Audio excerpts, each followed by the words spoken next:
আনে? আমি তো রিমান্ডে 10 দিন ছিলাম, কোনো আইন আনে। যে অবস্থা তৈরি করেছেন আপনি, এর সাথে জড়িত যারা প্রধান থেকে শুরু করে নিম্ন পর্যন্ত, একটাকেও ক্ষমা করার মতো না। ক্ষমার অযোগ্য হয়ে গেছে। ক্ষমা পাওয়ার জন্য যে যোগ্যতা দরকার, এদের ভেতরে সেটা নেই। সুতরাং যারা বলছেন এদেরকে ক্ষমা করে দিলে হয় না, না, কিসের ক্ষমা? আপনি ব্যারিস্টার আরমান, যিনি তার স্ত্রী 8-9 বছর পর্যন্ত অপেক্ষায় ছিল, উনি আজকে একটা ভিডিও বার্তা পাঠিয়েছে যে আমি আশা ছেড়ে দিয়েছিলাম যে আমার পরিবারস্থ লোক মনে হয় আমি আর দেখতে পারবো না, কিন্তু আমার পরিবারের লোক আমার আশা ছাড়েনি। আপনি এই দৃশ্যটা একটু সামনে নিয়ে নিজের সাথে মিলান তো। আপনার জীবনেও কোনোদিন জালেমদের ক্ষমা করতে মনে চাইবে? কখনো চাইবে? বাস্তবতা টের পাচ্ছেন না তার। 5 দিন 7 দিন 10 দিনে আপনার অবস্থা এরকম হয়ে গেছে। 8 বছর 10 বছর 12 বছর 14 বছর একজনকে মাটির নিচে এক ঘরের ভেতরে পচা খাবার দিয়ে আটকে রেখেছে। আপনার বিবেক বলে কিছু আছে? আপনি জানোয়ার চাই তো খায়। মনে করলাম তাফসীর করবো কি করে? দৃশ্যগুলো সব এখন চোখের সামনে ভাসছে।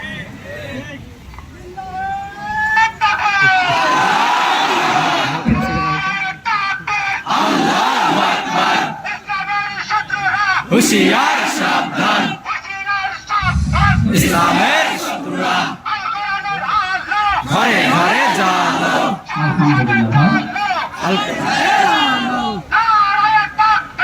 আল্লাহ।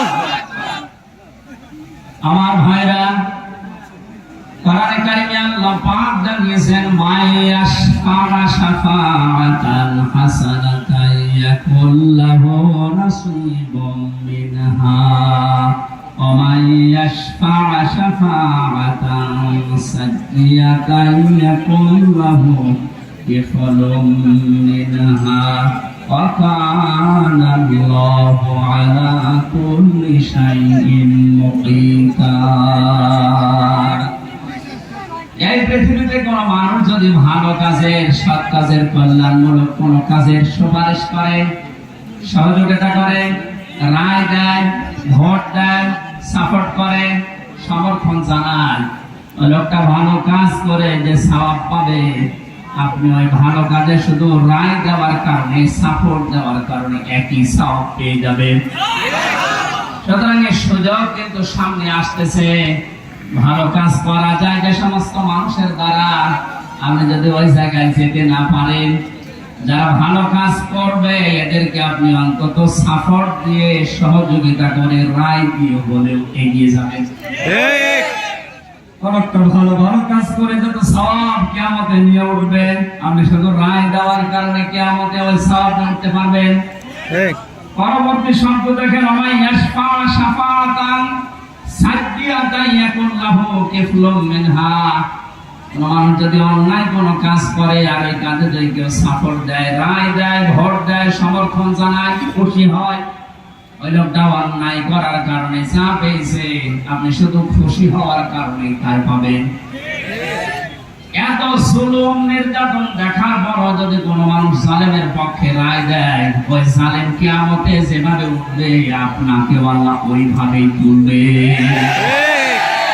আপনাকে আমি বাঁচাতে চাই, আপনি তো অত বড় জালেম না, এজন্য আপনাকে আমি বাঁচাতে চাই। কোন জালেমের পক্ষে থাকবেন না। নবীজি বলেন, তোমার ভাই জালেম হোক আর মজলুম হোক, তাকে সাহায্য করো।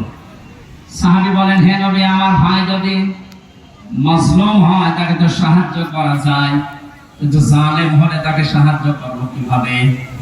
নবীজি বললেন, তোমার ভাই যদি জালেম হয় তাকে তোমার দায়িত্ব এই জুলুম থেকে ফিরিয়ে রাখা, এইটাই তাকে সাহায্য।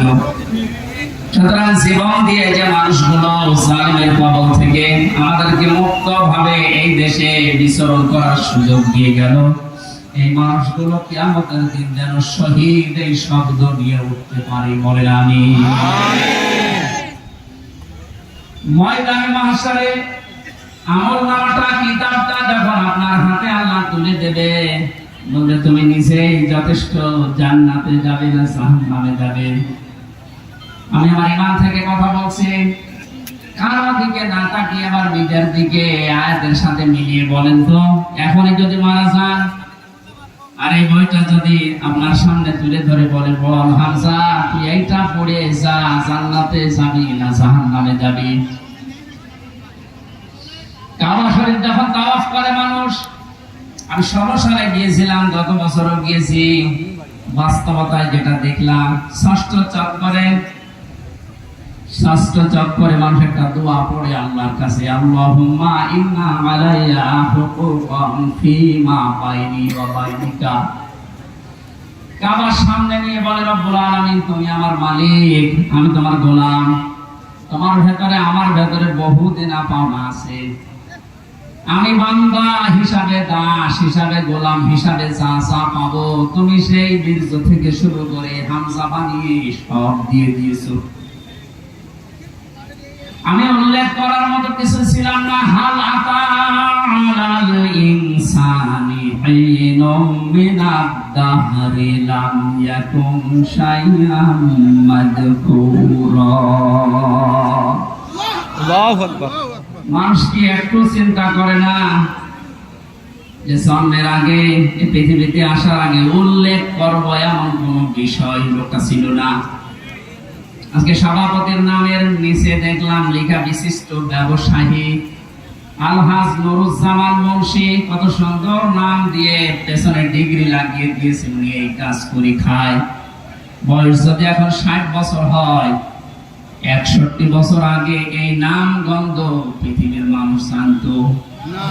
বলেন শুধু এতটুকুই না, বাবার বীর্য যখন মায়ের রেহেমের ভেতরে দ্রুত গতিতে পাস হয়, আল্লাহ পাক বলেন ওই দিকে একটু তাকাও, ফালিয়ানজুরিল ইনসানু মিম্মা খুলিকা মিম্মা ইন দাফিকিন ইয়াখরুজু মিন বাইনিস সুলবি ওয়াত তারাইব।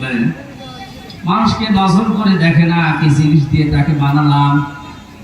বাবার স্ফলিঙ্গ দিয়ে দ্রুত গতিতে বের হয়ে যায় না পাক, পানিটা মায়ের রেহেমের ভেতরে জমা হয়। এই যে সুলবন এবং তারাইব দিয়েছেন আল্লাহ। সুলবন বলা হয় বাবার লজ্জাস্থান, তারাইব বলা হয় মায়ের লজ্জাস্থানকে।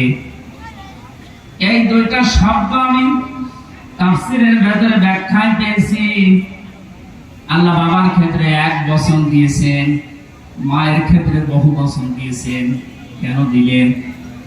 তাফসীরে তাবারী মুফাসসিরে আয়াতের এই সুলবনা তারাইবের ব্যাখ্যা করতে গিয়ে লিখেছেন, পৃথিবীতে মানুষকে নিয়ে আসতে বাবার চাইতে মায়ের কমপক্ষে 3 গুণ কষ্ট বেশি হয়। এখানে যত পুরুষ মানুষ আছে আমরা, সর্বোচ্চ 45 ইউনিট কষ্ট যদি আমাদের শরীরের ভেতরে কেউ এনে দেয়, আমি সঙ্গে সঙ্গে মারা যাবো, আর সহ্য করতে পারবো না। বিজ্ঞান জানিয়েছে পৃথিবীতে হামজাকে দুনিয়ায় আনতে তার মায়ের কমপক্ষে 57 ইউনিট কষ্ট সহ্য করা লেগেছে। 45 আসলে আমরা মারা যাবো, অথচ উনি সহ্য করেছিলেন 57 ইউনিট। প্রতিটি জিনিস পরিমাপ করার একটা যন্ত্র আছে, কষ্ট মাপ দেওয়ার জন্য একটা যন্ত্র আছে, এটা ইউনিট দিয়ে মাপা লাগে। এই যে এই প্যান্ডেলটা যদি আপনাকে আমি মাপ দিতে বলি, দাড়ি পাল্লা দিতে দেন কি দিয়ে? ফিতা লাগবে, গজ লাগবে, টেপ বলেন, এটা দিয়ে মাপতে দিলে আপনি মাপতে পারবেন এটা কয় গজ। পৃথিবীতে প্রতিটি জিনিস মাপার আলাদা আলাদা যন্ত্র আছে না নেই? কষ্ট মাপার জন্য 45 থেকে 57 আপনি হিসাব করেন। এতগুলো কষ্ট সহ্য করার পরেও শুধু শেষ করেননি। সূরা হাক্কাত 15, 16, 17, 18 এই আয়াতগুলোর তাফসীরে পেয়েছি, হামালাতুহু উম্মুহু কুরহা ওয়া ওয়াদাআতুহু কুরহা ওয়া হামলুহু ওয়া ফিসালুহু 30 শাহরা ইলা আখির আয়াত। আল্লাহ পাক বলেন তোর মা তোকে কষ্টের পরে কষ্ট সহ্য করে পেটে বহন করেছে, শুধু এতটুকু শেষ করেনি, ডেলিভারির যে কষ্টটা এটাও সহ্য করেছে। এতটুকু শেষ করেনি, 2 থেকে 2.5 বছর পর্যন্ত বুকের দুধ খাওয়িয়েছে। কোন মানুষ যদি এই পৃথিবীতে বলে মায়ের কষ্ট ঋণ আমি শোধ করে দেব, বিশ্বনবী জানিয়েছে জন্মের পরে যে 1 ফোঁটা দুধ তোমার মুখে মা দিয়েছিল ওই ঋণটাও কিয়ামত পর্যন্ত শোধ হবে না।